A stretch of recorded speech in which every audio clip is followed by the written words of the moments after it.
The independent film business does not have a talent problem, it has a retention problem. Look at the last 10 years of independent film, and this becomes obvious. Thousands of films have broken through.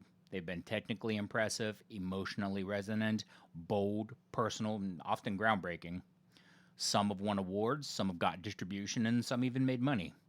And yet, when you look at the filmmakers behind those films, most of them stall out.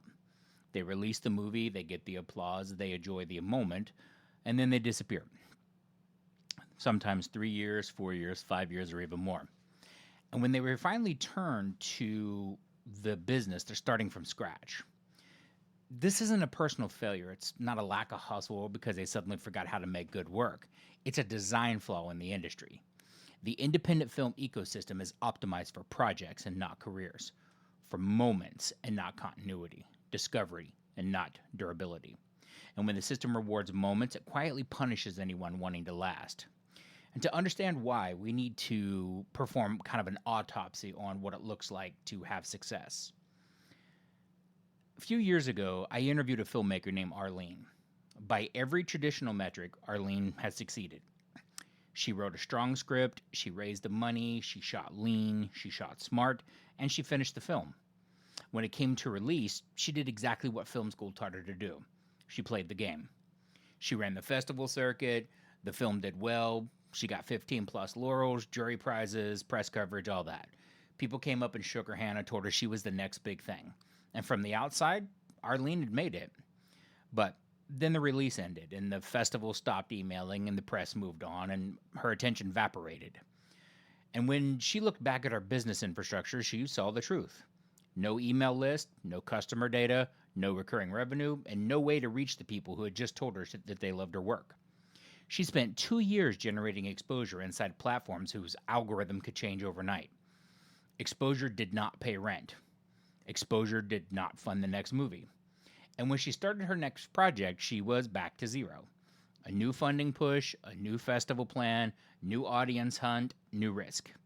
Arlene didn't build like a studio. She restarted like a brand new startup, invalidating all that previous work. And her story isn't rare. It's the default outcome of the industry. Most independent filmmakers spend $3,000 to $5,000 on festival submissions. $3,000 to $5,000 for a chance at attention. If you think about it, top tier acceptance rates are under 1%. Mid tier festivals aren't much higher either. And for most filmmakers, that money doesn't buy access, it buys leverage, but it doesn't buy continuity. It buys hope. Now, festivals are not evil. I love film festivals and support film festivals wholeheartedly, but they're cultural events. They're social containers. And if your business is to get into Sundance and hope everything changes, you don't have a business plan. You have an audition. And when you fail at an audition, nothing carries forward. Even distribution doesn't fix this because you can land your film on iTunes and Amazon, maybe Netflix or Shudder, but when you do that, you've basically entered the sharecropper economy. You do the work, you take the risk, but they keep all the data. And when the algorithm shifts again, your career just resets again. This is the pattern hiding in plain sight. So here's the replacement model. I call it the continuity framework. It's not marketing, it's not growth hacking, it's not audience building as a buzzword.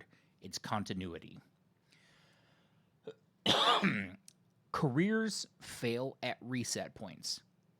The continuity framework has 4 parts. Part number 1 is capture. When someone watches your film, likes it, you must be able to reach them. Okay?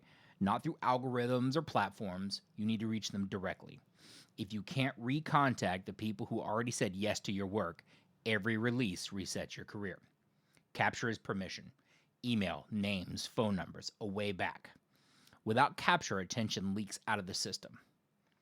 2 is convert. Conversion doesn't mean selling aggressively.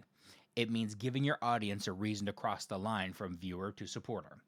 Like a variant poster, a digital download, a ticket, early access, something small, but something voluntary. This matters because relationships change when money changes hands. Not morally, but structurally. Conversion turns attention into signal. 3 is most filmmakers basically disappear between projects, okay? That's where the career dies. Continuation means staying present between releases. Not constantly, not noisily, but consistently. Updates, context, process. You're not promoting at this point, you're just maintaining a relationship. Continuation prevents resets. And number 4, when capture, conversion, and continuations are all in place, effort starts to stack. The second film is easier than the first. The third is easier than the second. Not because the work is easier, but because the system is doing some of the work for you. That's compounding, and that's number 4. We're not talking about virality. We're not talking about scale. We're talking about durability. So here's the portable mental model, okay? Here's what you should kind of carry forward moving on in your career. Momentum resets, but continuity compounds. Festivals create moments, platforms create moments, and press creates moments, but moments feel like progress, but they don't carry forward by default. Continuity is what survives the gap between projects. The film is not the asset, the relationship is the asset. And if you optimize for moments, you're going to keep restarting. But if you optimize for continuity, you build something that lasts. There's a difference between a project-based career and an asset-based career, and that's what we're talking about with continuity. When you build a project-based career, you're just going from one set to another to another. But an asset-based career, one based on the asset of customer relation, that's how you have sustainability and long-term growth. So I want you to answer this honestly, okay? I want you to kind of boil this down. If your film found 1,000 people who loved it this year, could you reach them tomorrow? Not through followers, not through algorithms, actual people. If the answer is no, then whatever success you had belongs to the system that introduced you and not to you. Independent film does not have a talent problem. It has a continuity problem. And continuity is not marketing. It's survival.